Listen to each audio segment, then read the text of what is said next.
ஆதவர்ஜுனா தரப்பில் தமிழக வெற்றிக் கழகத்தினுடைய மூத்த வழக்கறிஞர்கள் ஆஜராகி இருக்கின்றார்கள்.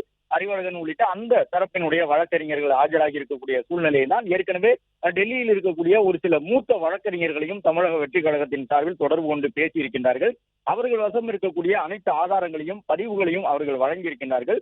தமிழக வெற்றிக் கழகம் எந்த அடிப்படையிலே இந்த ஒரு பெரிய குற்றச்சாட்டை முன்வைக்கின்றது, இந்த திட்டத்தில் இதற்கு பின்னால் ஒரு மிகப்பெரிய சதித்திட்டம் இருக்கின்றது என்ற ஒரு குற்றச்சாட்டை தமிழக வெற்றிக் கழகத்தினர் முன்வைப்பதற்கான காரணம், அவர்கள் ஏற்கனவே குறிப்பிட்ட வகையிலே 4-5 இடங்களில் தேர்தல் பரப்புரை மேற்கொண்ட பொழுது இது போன்று எந்த விதமான அசம்பாவிதமும் ஏற்படவில்லை, கரூரில் மட்டும் ஏற்பட்டு விட்டது.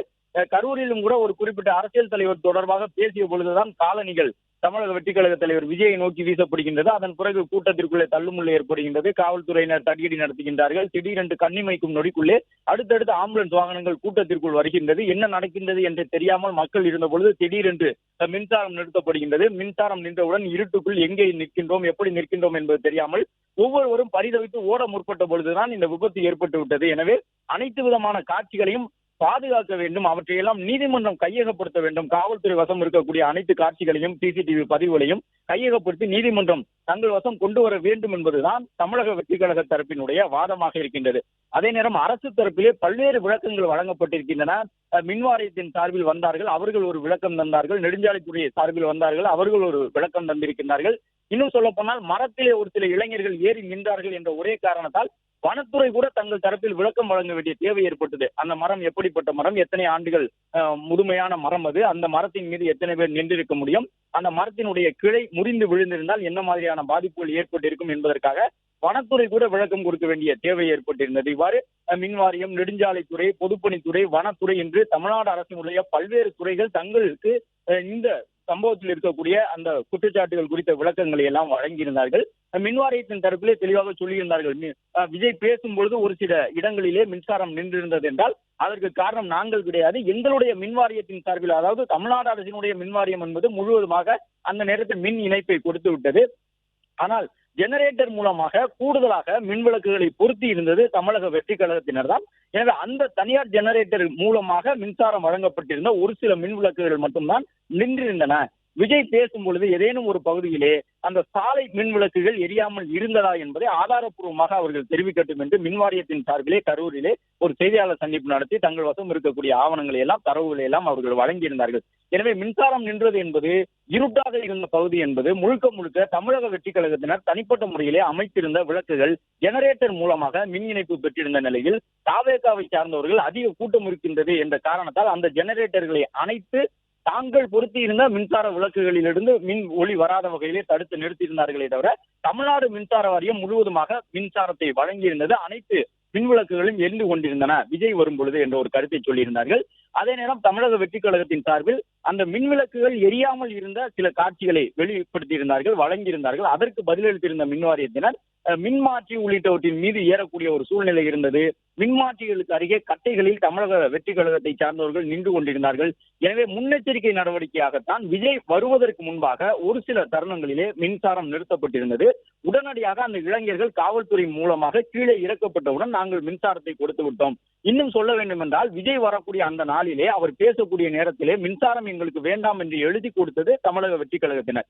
ஏனென்றால் எங்கள் கட்சியினுடைய தொண்டர்கள் பல்வேறு கட்டட பகுதி மீது ஏறுவதற்கு வாய்ப்பு இருக்கின்றது, கூட்டம் அதிகம் இருக்கும் பொழுது இளைஞர்களை கட்டுப்படுத்த முடியாது. எனவே விஜய் வரக்கூடிய நாட்களிலே அந்த நேரத்திலே அவர் பேசும் பொழுது எங்களுக்கு மின்சாரம் வேண்டாம் என்று அவர்கள் எழுதி கொடுத்தார்கள். ஆனால் தமிழ்நாடு மின்சார வாரியம் அதுபோன்று எந்த நடவடிக்கையும் எடுக்காமல் முறையான பாதுகாப்பு நடைமுறைகளை பின்பற்ற வேண்டும் என்று அவர்களுக்கு அறிவுறுத்தல் வழங்கி மின்சாரத்தை முழு அளவில் நாங்கள் வழங்கியிருந்தோம். எனவே மின்சாரம் நின்றதாக சொல்வது தவறு என்று மின்வாரியம் சொல்லியிருந்தது.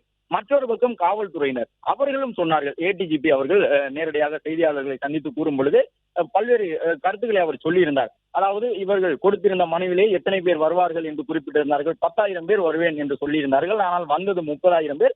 அது மட்டுமல்ல, தடியடி நடத்தப்பட்டதாக சொல்லுகின்றார்கள். ஒரே ஒரு தருணத்தில் மட்டும் நாங்கள் வேறு வழி இல்லாமல் சில நடவடிக்கையை மேற்கொள்ள வேண்டியிருந்தது. அது என்னவென்றால், அதாவது ஆம்புலன்ஸ் வாகனங்களுக்கு வழி ஏற்படுத்தி கொடுக்க வேண்டும் என்ற அடிப்படையிலே காவல்துறையினர் ஒரு சில நேரங்களில் ஒரு சில சம்பவங்களை, ஒரு சில நிகழ்வுகளை மேற்கொள்ள இருந்தது. மற்றபடி தடியடி என்றெல்லாம் அதை குறிப்பிட்டு சொல்ல முடியாது என்று சொல்லி காவல்துறையினர் அந்த லத்தியை கையில் வைத்திருந்த அந்த காட்சிகளை எல்லாம் ஏடிஜிபி செய்தியாளர் சந்திப்பின் பொழுது வெளியிட்டிருந்தார். அந்த காட்சிகள் முழுக்க முழுக்க ஆம்புலன்ஸ் வாகனங்களுக்கு வழி ஏற்படுத்தி கொடுப்பதற்காக தமிழக வெற்றி கழகத்தினுடைய கூட்டத்திற்கிடையே காவல்துறையினர் லத்தியோடு நின்று கொண்டிருந்த காட்சிகளாக இருந்தன. இவ்வாறு அரசு தரப்பிலே பல்வேறு விளக்கங்கள் வழங்கப்பட்டிருந்தாலும் எதிர்க்கட்சித் தலைவர் எடப்பாடி பழனிசாமி உள்ளிட்டவர்கள் ஒரு முக்கியமான கேள்வியினை எழுப்பியிருந்தார்கள். குறிப்பாக இந்த கூட்டம் அதில் ஏற்பட்டிருக்கக்கூடிய மரணங்கள் தொடர்பாக உளவுத்துறை சேகரித்த தகவல் என்ன? ஏற்கனவே தமிழக வெற்றி கழக தலைவர் விஜய் 5 இடங்களில் தேர்தல் பரப்புரை மேற்கொண்டார். அதன் மூலமாக தாவேகா குறித்து உளவுத்துறை காவலர்கள் பெற்றுக்கொண்ட தகவல் என்ன தரவுகளை எல்லாம் திரட்டி வைத்திருந்தார்கள்.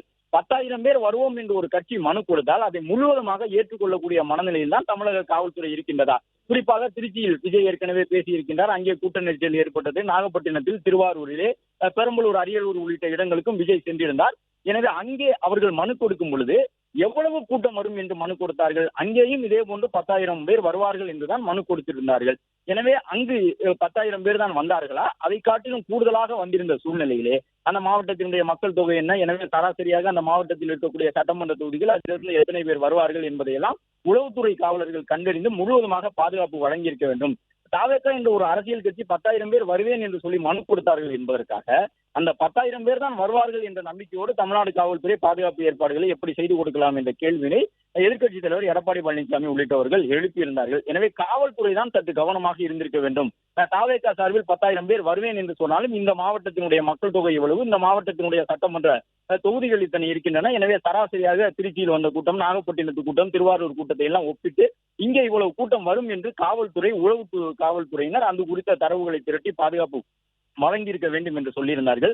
இருந்தாலும் சட்டம் ஒழுங்கு ஏடிஜிபி டேவிட்சன், தேவாசீர்வாதம் உள்ளிட்டவர்கள் அதற்கும் ஒரு விளக்கம் தந்திருந்தார்கள். அதன் அடிப்படையிலே அவர்கள் சொல்லியிருந்த கருத்து 50 பேருக்கு ஒரு காவல்துறை அதிகாரி என்பதுதான் இது போன்ற பொதுக்கூட்டங்களுக்கு செய்யக்கூடிய ஏற்பாடாக இருக்கும். அதையும் கடந்து தாவேகாவிற்கு நாங்கள் 20 பேருக்கு ஒரு காவல்துறையினர் என்று பாதுகாப்பு ஏற்பாடுகளை செய்திருந்தோம் என்றெல்லாம் சொல்லியிருந்தார்கள். எனவே பல்வேறு குழப்பங்கள், கேள்விகள் எழுந்திருக்கின்றன. பிளே ஸ்டோர் மற்றும் ஆப் ஸ்டோரில் இருந்து பாலிமர் செயலியை QR கோடு மூலம் பதிவிறக்கம் செய்யுங்கள். செய்திகளை உடனுக்குடன் பெறுங்கள்.